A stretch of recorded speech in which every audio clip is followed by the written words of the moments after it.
අද මම ඔයාලට කියලා දෙන්නම් ඔටෝමොබයිල් වලදී ඒ වගේම ඉලෙක්ට්‍රොනික්ස් වලදී ගොඩාක් වැදගත් වෙන සංසිද්ධියක් තියෙනවා. මේක අපි කියනවා මේක වින්ස්ටන් බ්‍රිජ් එක කියලා. මම හිතනවා ඔයගොල්ලෝ අහලා තියෙනවා ඇති රෙසිස්ටර්ස් වලින් අපි පුංචි ට්‍රික් එකක් විදිහට කියන්නේ පුංචි ක්‍රමයක් පාවිච්චි කරනවා. මේක අපි ඔටෝමොබයිල් වලට ගලපගත්තොත් ඔටෝමොබයිල්ස් වල විශේෂයෙන්ම රෙසිස්ටර් එක මත පදනම් වෙච්ච සෙන්සර් සෙට් එකක් තියෙනවා. අපි ගත්තොත් air flow sensors, temperature sensor මේ වගේ සෙන්සර්ස් වල ඩේටා ටික ඒ අදාළ කන්ට්‍රෝල් යුනිට් එකත් එක්ක විශේෂයෙන් අපි ගත්තොත් එන්ජින් කන්ට්‍රෝල් මොඩියුල් එකත් එක්ක ටෙම්පරේචර් සෙන්සර් එකක් නම් කමියුනිකේට් කරනකොට ඒක කොයි විදිහටද ECU එක අඳුරගන්නේ කියන එක මේ වින්ස්ටන් බ්‍රිජ් එකත් එක්ක සම්බන්ධතාවයක් තියෙනවා. මම ඉස්සෙල්ලා ඔයගොල්ලෝ ප්‍රැක්ටිකලි පෙන්නන්නම් මේ වින්ස්ටන් බ්‍රිජ් එකක් වැඩ කරන්නේ කොහොමද? ඒක කොයි විදිහටද ECU එක මයික්‍රෝ ප්‍රොසෙසර් එක හරහා එයාගේ කැල්කියුලේෂන් වලට පාවිච්චි කරන්න කියලා. මම මුලින්ම වින්ස්ටන් බ්‍රිජ් එකක් කියලා කියන්නේ මෙන්න මේ විදිහේ රෙසිස්ටර් සෙට් එකක්. මම මෙහෙම ප්‍රතිරෝධ හතරක් අඳින්නම්. මේ ප්‍රතිරෝධ වලට අපි මේ විදිහට මෙතන වෝල්ටේජ් එකක් දෙනවා. දීලා මේ රෙසිස්ටර් මං R1 R2 R3 R4 කියලා කියනවා. මෙන්න මෙතන තියෙනවා මේ මැද බලන්නකො. මම V0 කියලා කියන්නම් මේ සෙන්ටර් එකේ වෝල්ටේජ් එක. මෙන්න මෙතන තියෙනවා සම්බන්ධතාවයක් R1 divided by R2 R3 divided by R4 කියන එක වුණොත් මේ V0 කියන එක 0 වෝල්ට් වෙනවා. ඒ කියන්නේ මේ දෙන්නගෙම විභවාන්තර සමාන වෙනවා.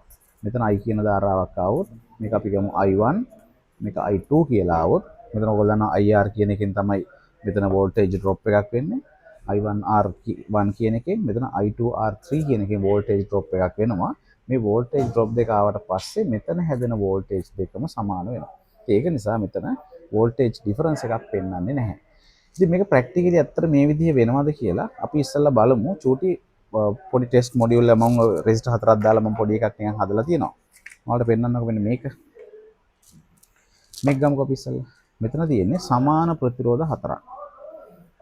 කිලෝ ඕම්ස් එකේ ප්‍රතිරෝධ හතරක්. මම මේකට වෝල්ට් 12ක පවර් සප්ලයි එකක් දෙනවා මේ දෙපැත්තට. මම මේ පුංචි කොකඩයි ක්ලිප් එකක් පාවිච්චි කරලා මෙතනට වෝල්ට් 12ක් දෙන්න. මේක මම පැක් එකකින් දීලා තියෙන්නේ. ඔයාලට වෝල්ටේජ් එක පෙන්නන්නම් මම මේක වෝල්ටේජ් එක බලුවොත් මම මෙතන වෝල්ට් අගේට දාන්නොත් මෙතන ඔයාලට පේනවා මෙන්න මේ දෙපැත්ත පවර් එක සම්බන්ධ කරන්න. මෙන්න මේ දෙපැත්ත වෝල්ට් 12ක් තියෙනවා.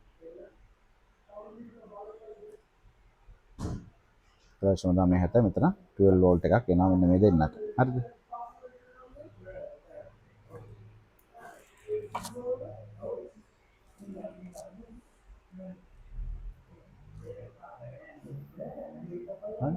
එතනට වෝල්ට් 12ක අගයක් එනවා.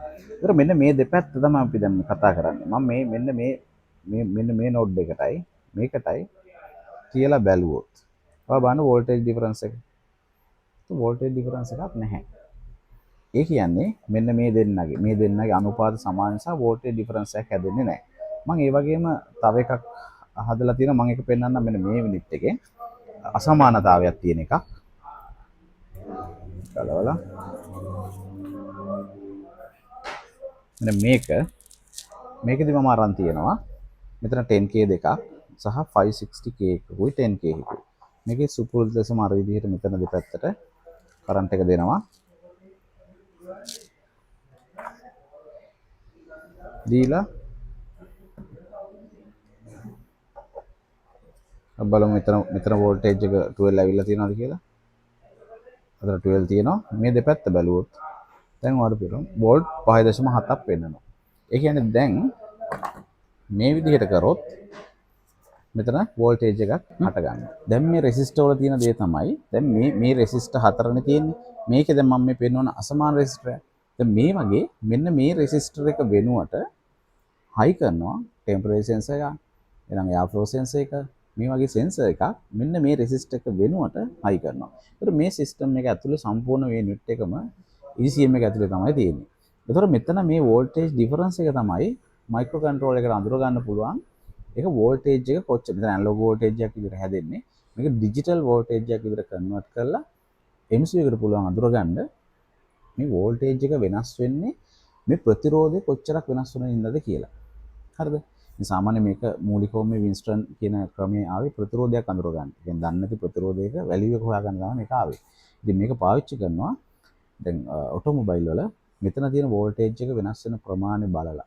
එච්චර වෝල්ටේජ් එකක් වෙනස් වෙන්නේ රෙසිස්ටර් වැලියු එක කොච්චරක් වෙනස් වුණාද කියන එක අපිට අඳුර ගන්න පුළුවන්. ඒතර ඒක කොච්චරක් වෙනස් වුණාද කියන එක තීරණය වෙනවා කොච්චරක් ටෙම්පරේචර් සෙන්සර් එක ගන්න ටෙම්පරේචර් එක කොච්චරක් ආවද. එයා ෆ්ලෝ සෙන්සර් එක ගන්න කොච්චරක් ඇතුළට එයා එක ආවද කියන එක මත පදනම්ම මේක වෙනස් වෙනවා. ඉතින් මේ ඔක්කොම ටික එකතු කරලා කැල්කියුලේෂන් එකක් හදලා තමයි ඔය මයික්‍රෝ කන්ට්‍රෝලර් එක විසින් එහෙම නැත්නම් අපි කියන සමස්ත ECM එක විසින් තීරණය කරන්නේ කොයි විදිහටද මෙයාගේ හැසිරීම කියලා. ඉතින් ඒකට පාවිච්චි කරන සරලම සිද්ධිය තමයි මේ වින්ස්ටන් බ්‍රිජ් එක කියන එක. මම හිතන්නේ මේක සාමාන්‍ය A level ඊට පස්සේ ඔය ඉලෙක්ට්‍රොනික්ස් වල මේක ගොඩක් උගන්වනවා. ඉතින් මේක ලොකු කන්සෙප්ට් එකක්. ඕගොල්ලොන්ටත් දන්නේ නැති රෙසිස්ටර් එක වැලියු එකක් හොයාගන්න ඕන වුණොත් මේක මේ පාවිච්චි කරන්න පුළුවන්. දන්න තුනක් පාවිච්චි කරලා දන්නේ නැති එක මෙතෙන් ගමුණලා. එහෙම නැත්නම් මෙතන වෝල්ටේජ් ඩිෆරන්ස් එකෙන් මේ රෙසිස්ටර් වැලියු එක වෙනස් වෙන විදිය බලලා අපිට පුළුවන් මයික්‍රෝ කන්ට්‍රෝලර් එකක ලොකු ප්‍රෝග්‍රෑම් එකක් දෝවන්න.